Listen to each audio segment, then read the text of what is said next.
அஸ்ஸலாமு அலைக்கும் வரஹ்மத்துல்லாஹி வபரகாத்துஹு. இன்னும் ஒரு தகவலின் ஊடாக உங்களை சந்திப்பதில் மகிழ்ச்சி அடைகிறேன்.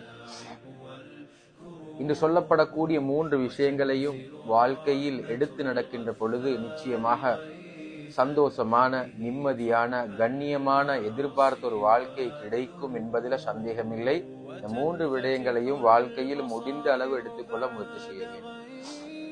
இதிலே நான் சொல்லப்படக்கூடிய 3 விடயங்களும் செய்துனா சுஃபியானு சௌரி, இவர் யார் என்றால் அறிவுலகின் மாமேதை என்று சொல்லப்படக்கூடிய, சூஃபிச உலகின் தந்தை என்று சொல்லப்படக்கூடிய செய்தினா சுஃபியானு சௌரி ரலியல்லாஹு அன்ஹு அவர்களுக்கு சொல்லப்பட்ட உபதேசங்கள். அதில் முதலாவதாக, இதா அன்அமல்லாஹு அலைக பினிஅமத்தின் ஃபஅஹ்பப்த பகாஅஹா, அதாவது அல்லாஹ் உனக்கு ஒரு நிஅமத்தை தருகிறான், நீ எதிர்பார்த்த ஒரு வாழ்க்கை, நீ எதிர்பார்த்த ஒரு மனைவி, நீ எதிர்பார்த்த ஒரு கணவன், நீ எதிர்பார்த்த பிள்ளை செல்வம், நீ எதிர்பார்த்த வியாபாரம், எதிர்பார்த்த வாழ்க்கை, ஆரோக்கியமான வாழ்க்கை, நீ எதுவெல்லாம் எதிர்பார்த்தியோ அதெல்லாம் அல்லாஹ் உனக்கு தந்திருக்கிறான்.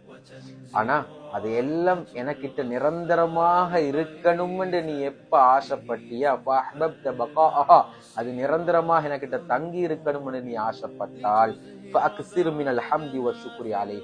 அந்த நிஅமத்து உனக்கு கிடைச்சதுக்காகவே நீ அல்லாஹ்வுக்கு நன்றி செலுத்தணும், அல்லாஹ்வை புகழணும். குறைஞ்சது அல்ஹம்துலில்லாஹ் அல்ஹம்துலில்லாஹ் அல்ஹம்துலில்லாஹ்னு சொல்லிக்கொண்டே இருக்கணும். இப்படி இருந்தா உனக்கு கிடைச்சிருக்கிற நிஅமத்துக்கெல்லாம் நிரந்தரமாக இருக்கும். இரண்டாவதாக,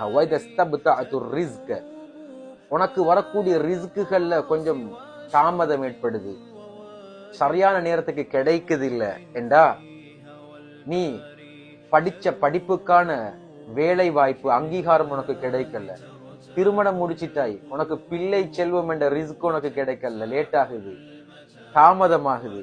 வியாபாரத்துக்கு நீ இன்வெஸ்ட் பண்ணிருக்கிறாய், அதுல சரியான ஒரு லாபம் அல்லாஹ் உனக்கு இன்னும் தரல, கொஞ்சம் லேட் ஆகுது. உனக்கு ஆரோக்கியம் குன்றி இருக்கிறது, கொஞ்சம் நோய் வாய்ப்பட்டு கொண்டு இருக்கிறாய், உன ரிஸ்க் உனக்கு தாமதமாகுது என்றா, நிச்சயமாக நீ செய்ய வேண்டிய வேலை ஃபஅக்ஸிர் மினல் இஸ்திக்ஃபார், அதிகமாக இஸ்திக்ஃபார் செய்யணும். நீ நாடினது எல்லாம் உனக்கிட்ட தேடி வரும், நீ நாடியது எல்லாம் உன்னை தேடி வரும். அந்தந்த நேரத்துக்கு எது நடக்கணுமோ அது நடக்கும். நீ திருமணம் முடித்திருக்கிறாய், பிள்ளை பாக்கியம் இல்லையா, நிச்சயமா உனக்கு பிள்ளை பாக்கியம் கிடைக்கும். நீ நோய்வாய்ப்பட்டு இருக்கிறாய், ஆனா உனக்கான தீர்வு நீ தேடிக்கொண்டிருக்கிறாய், கொஞ்சம் தாமதமாகும் என்று வைத்தியர்கள் சொல்லுகிறார்கள். நீ இஸ்திக்ஃபாரை அதிகப்படுத்தினால் நிச்சயமாக உனக்கு அதற்கான தீர்வு கிடைக்கும். நீ எந்த விதமான கவலையில இருந்தாலும் உனக்கான நிம்மதியை கொண்டு தரும். அதிகமான முறையில அஸ்தகுஃபிருல்லாஹல் அலீம் அஸ்தகுஃபிருல்லாஹல் அலீம் நீ சொல்லிக்கொண்டே இருக்கணும். மூணாவது முக்கியமான விஷயம், வைதா ஹதபக அம்ரும் மின் சுல்தானின் அவ் கைரிஹி, நீ நல்லா வாழ்ந்தாலே அடுத்தவனுக்கு பிடிக்காது. உன சகோதரனாக இருக்கலாம், உடன் பிறந்தவர்களாக இருக்கலாம், உறவினர்களாக இருக்கலாம், அயலவர்களாக இருக்கலாம், யாருக்கும் பிடிக்காது. உனக்கு பிற மனிதர்களால தொந்தரவு ஏற்பட்டு கொண்டே இருக்கிறது. நீ நல்லா இருந்தாலே அவங்களுக்கு பிடிக்க மாட்டேங்குது. உனக்கு ஏதாவது பிரச்சனை வந்து கொண்டே இருக்குது, பிற மனிதர்களால் வரக்கூடிய துன்பங்கள் உன்னை வந்து கொண்டே இருக்கிறது என்றால், உனக்கு அரசு அதிகாரிகளின் ஊடாக, உன வியாபாரத்துக்கு அரசு அதிகாரிகளின் ஊடாக தொந்தரவு வந்து கொண்டே இருக்கிறது, அந்த இடத்தில் அவர்களுடைய ஆளுமை மீண்டு இருக்கிறது என்றால், நிச்சயமாக ஃபஅக்ஸிர் மின் லா ஹவுல வலா குவத இல்லா பில்லாஹ் லா ஹவுல வலா குவத இல்லா பில்லாஹில் அலியுல் அதீம் என்று நீ சொல்லிக்கொண்டே இரு.